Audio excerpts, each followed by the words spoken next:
reappointed as a Gabon right now. They've announced coup. The military in Gabon, the military announced coup in Gabon as senior officers seized power after their presidential election. They rejected Ali Bongo, who was reappointed as a president for the third term. They are disputing it and they say they don't want it. The last one was in Niger, now in Gabon. Africa is like everyone wants to change the leadership system and style in this our Africa. Okay, the citizens are rising up to stand up for their own rights. They don't want the government to decide for them again. So this is what is happening in Gabon at this moment. Meanwhile, let's just listen to this analysis and you understand better. All right? Ayo, today words fail me. When you take a snapshot of our beautiful continent, the beauty is fading away because of the madness of its leaders. The beauty of Africa is fading away because people that are supposed to be proudly Africa, that are supposed to call on Mama Africa every time to bring peace and succor to its people, are the ones taking the peace away from its people. The beauty of Africa is fading away. And I ask, where is Africa today? All over Africa, we have returned to the era of coups. Between 1957 and 1990, we had over 100 coups in Africa. In the space of a couple of months now, we've had 2 coups. The question is, where is it going to happen next on the African continent? What starts the cycle of all these coups? Bad leadership. But like I always say, you can't solve illegality with another illegality.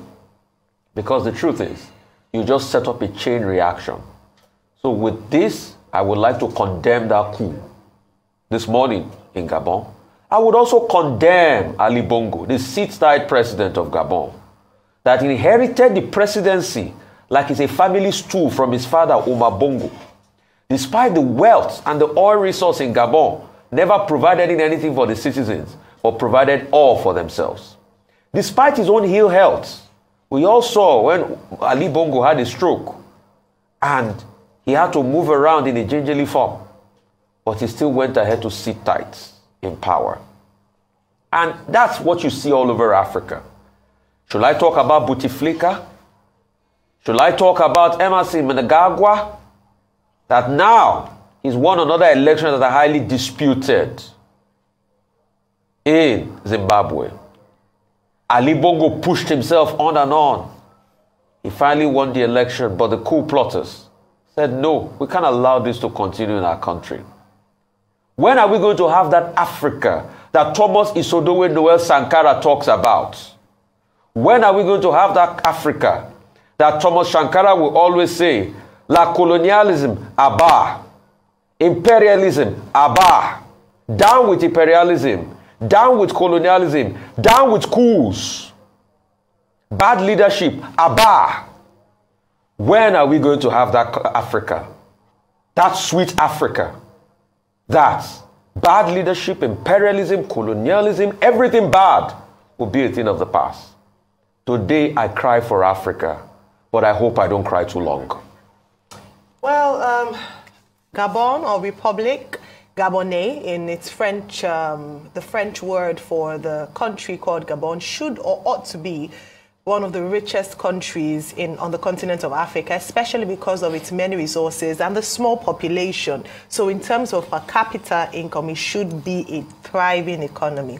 However, unfortunately, due to bad leadership, has already been explained, and what almost seems like a monarchy, the country has not been able to achieve its full potential. And we saw reactions just yesterday into this morning. We got the reports that the military in Gabon have staged the coup, citing bad leadership and doing it on behalf of the Gabonese people and taking back their country. Already it's been established how many years the President Ali Bongo has been in office, his father inheriting the position from his father, Omar Bongo. And the fact that even though in many countries on the continent of Africa, we talk about the fact that we practice democracy, but democracy looks like an imperialism, looks like monarchy system, looks like a family business, doesn't look anything like what democracy should look like. And in a flawed democracy, you will find instances like this. This will make the 8th coup in recent times on the continent of Africa, a number of them situated in West Africa. Now here in Central Africa, Gabon has, if it's successful, will be the 8th. Now, a few things to note. The elections which produced or reproduced Ali Bongo as president on Sunday when he was announced as president, having said to have won 60% of the vote, was said to have been flawed and wrought with irregularities. One, they said some foreign broadcast stations were not allowed to participate. Two, some foreign observers as well were prevented from accessing. They actually cut off internet source and power at some point during the elections. They also said nationwide there were people who had protested, yet the government or the government didn't listen to the agitations of the people and presented a winner following that grossly flawed elections. Following that, we have seen the result.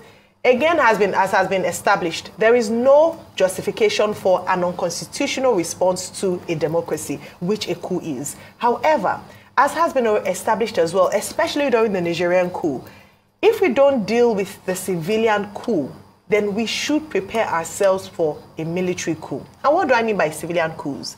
Where governments or individuals decide to make leadership or governing over the people a personal ambition and make it that of a family business. When the rule of law is disregarded and disobeyed flagrantly, when the leaders want a lifetime presidency for themselves with illegal pushing of their terms in office. These are civilian coups. And so if we must condemn military coups, we also must condemn the root, which are civilian coups across countries in Africa. I'm hoping that ECOWAS and the AU will respond to this and that we can contain this matter very soon. Yeah, you've given the stats, a country that is just about 2.34 million, 2,341,000. That's the estimated population as at 2021. A very small country, but one that has some resources that should make it a nation that is thriving. But when you have one family run a nation like it's their family property, it is difficult to not hail the military from coming into power. But like my dear friend and colleague here, Rufai, said, you can't have illegality take over illegality. It's not done. Yes, it is not done. It is absolutely wrong to have coups anywhere on the continent of Africa, and we have to criticize it, we have to rebuke it, we have to chastise it, we have to say it is wrong. It can never be right under any condition.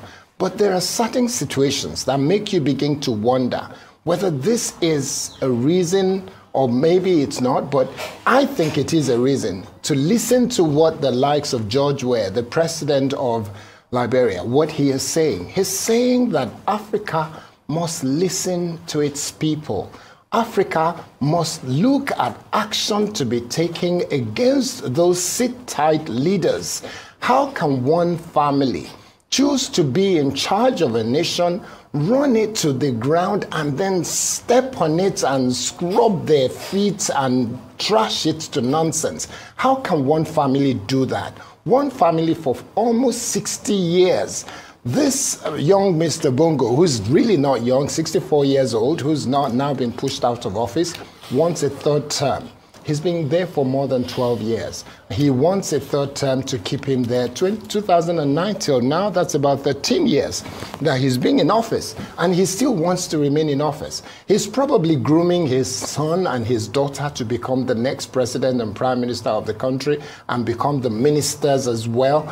So it's just, it doesn't make any sense. So two clear things. Number one, coup is wrong. It should never be allowed and encouraged in Africa.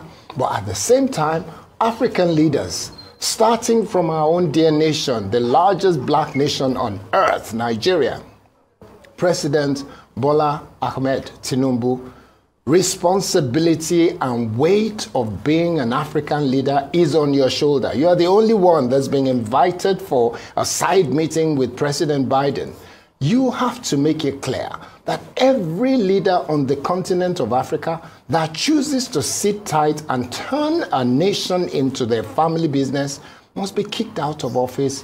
legally or illegally, by every means possible, they have to be kicked out. And you have to look at how we make Africa better.